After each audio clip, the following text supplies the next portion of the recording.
కొత్తగూడెంలో సీఎం రేవంత్ రెడ్డి మాట్లాడుతున్నారు. ఇప్పుడు లైవ్ చూద్దాం. ఇయాల మిత్రులారా, మా ఖమ్మం జిల్లా నాయకులు మొన్న మధ్యలో కలిసినప్పుడు నేను అడిగిన మా దుర్గా ప్రసాద్ను, మా బ్రహ్మయ్యను ఏమన్నా అంటే, ఏమున్నానా చంద్రశేఖరరావును ఓడించినాం, ఇక మాకు పెద్దగా పనేం లేదని. మా సోదరులు నేను ఒక మాట చెప్తున్నా, డిసెంబర్ 3 తారీఖు నాడు వచ్చిన ఫలితాలు సెమీఫైనల్స్ మాత్రమే. ఆ సెమీఫైనల్స్లో కాంగ్రెస్ టీము బీఆర్ఎస్ టీమును కల్వకుంట్ల చంద్రశేఖరరావును నడుగు ఇరగొట్టిండ్రు. ఇవాళ మే 13 తారీఖు నాడు జరగబోయే ఎన్నికలు ఫైనల్స్. ఆ ఫైనల్స్ లో Telangana team versus Gujarat team. ఆ టీంకు నరేంద్ర మోడీ నాయకత్వం వహిస్తే తెలంగాణ టీంకు రాహుల్ గాంధీ గారు నాయకత్వం వహించబోతున్నారు. అందుకే మిత్రులారా, ఇవాళ మా తెలంగాణ 4 కోట్ల టీం మిత్రుల్ని, మెంబర్లని, సభ్యులని నేను అడుగుతున్నా, ఇవాళ గుజరాత్ను ఓడిద్దామా లేదా? గుజరాత్ను ఓడిద్దామా లేదా? గుజరాత్ను ఓడిద్దామా లేదా? మన తెలంగాణను గెలిపించుకుందామా లేదా?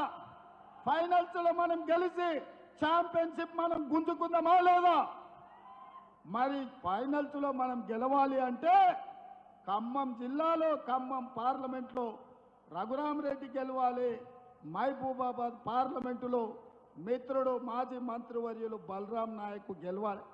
వాళ్ళు గెలవాలని మేము పైనుంచి కోరుకుంటాం, కానీ గెలిపించేది మాత్రం మీరే మిత్రులారా.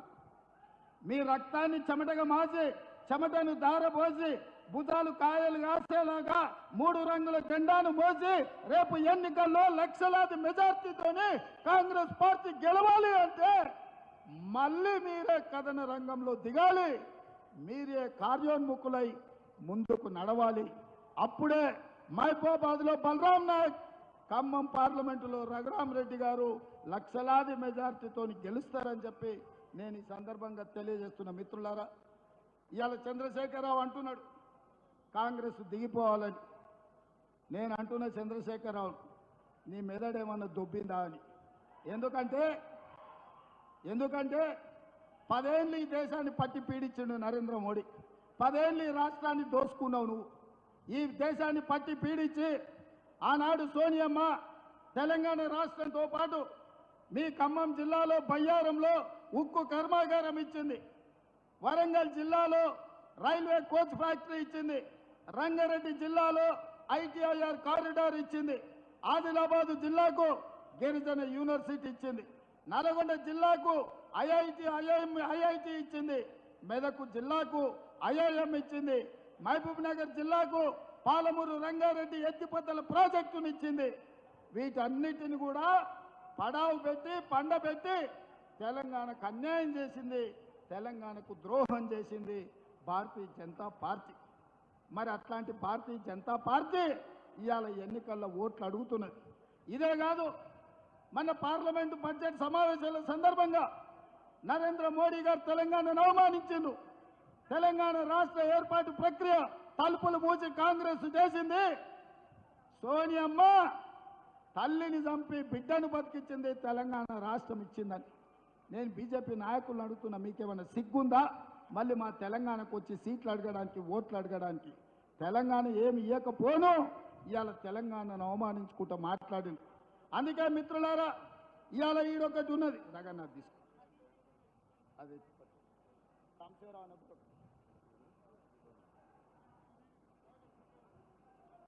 నువ్వు ఒకటి తీసుకున్నా.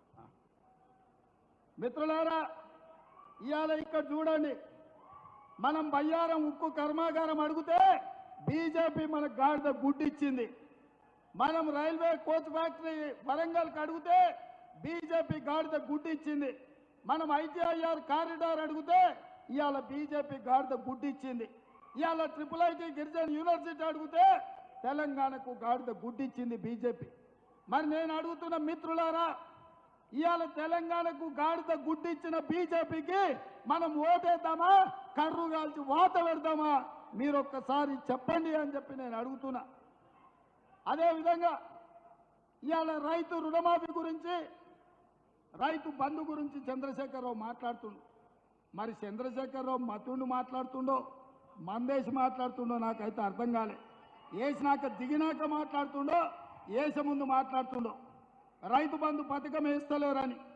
ఓ సన్నాసోడా, సోయలేనోడా, చవట, దద్దమ్మ, దిక్కుమాలినోడా, దివాణగా నువ్వు దిగిపోయినాడు మా భట్టి విక్రమార్క గారి చేతిలో 7 లక్షల కోట్ల రూపాయల అప్పుతోని దివాలా తీసిన సంసారం మొత్తం దివాలా తీసి నెత్తి మీద 7 లక్షల అప్పు పెట్టినావు.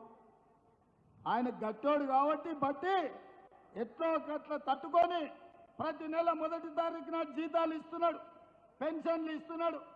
ఆయన చేసిన అప్పులకు, ఆయన పెట్టిన ఉద్దరలకు 5,000 కోట్లు నువ్వు చేసిన అప్పులకు కట్టిండు.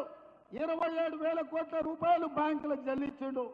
ఇవాళ ఆల్రెడీ 69 లక్షల మంది రైతులుంటే 64 లక్షల మంది రైతులకు రైతు భరోసా పథకంలో వాళ్ళ ఖాతాల పైసలు వేసాడు. ఇక మిగిలింది 4 లక్షల మంది రైతులే. మిత్రులారా, మీరు రాసుకోండి. ఈ తెలంగాణ రాష్ట్రంలో కాంగ్రెస్ వచ్చిన తర్వాత రైతు భరోసా పథకంలో 7,500 కోట్లలో 69 లక్షల మంది ఉంటే ఆల్రెడీ 65 లక్షల మందికి రైతు భరోసా పథకం వేసినాం. మిగతా 4 లక్షలకు ఈ నెల 8 తారీఖు లోపల ప్రతి చివరి రైతు వరకు, ఆఖరి వరకు ఉన్న వాళ్లకు అందరికీ రైతు భరోసా పథకాన్ని మిగిలిన బకాయిలను చెల్లించే బాధ్యత మాది.